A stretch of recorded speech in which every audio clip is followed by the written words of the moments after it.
তুমি কি শুরু করছো এসব? কি শুরু করলাম? তুমি তোমার খুনি ভাইকে এখন এই বাড়ি থেকে বের করছো না কেন? দেখো, আমি যেই টাকায় এই বাড়িটা তৈরি করেছি সেই জায়গাটা কিন্তু আমার না। এই জায়গাটার মালিক বাকের ভাই। কারণ বাকের ভাইয়ের বাবা আমার বাবা কিন্তু এক না। বাকের ভাইয়ের বাবা যখন আমার মাকে বিয়ে করে তখন আমার মায়ের সাথে আমি এই বাড়িতে আসি। শুধু মায়ের টানে কোন সম্পত্তির ভাগ হইতে পারে না। শায়দ এই সবকিছুই আমি জানি। তুমি বারবার কেন তোমার অতীতের কথা আমাকে বলো? আমার একটাই কথা, আমি কোনোভাবে এই খুনির সাথে একই বাড়িতে বসবাস করতে পারবো না। এখন তুমি যদি বসবাস করতে নাই পারো তাহলে সেখানে আর কি করার আছে? আমি তো আমার ভাইকে ছাড়া থাকবো না।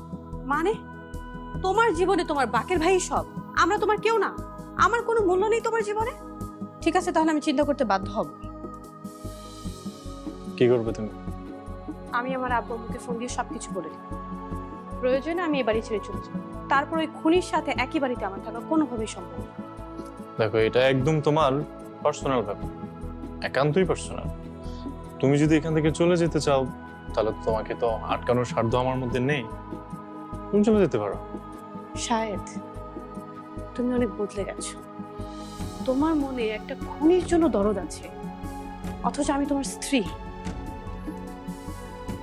সুমি, তার সাথে আমার ব্লাড কানেকশন নেই, কিন্তু তারপরও সে আমার ভাইজান, সে আমার জানের ভাই।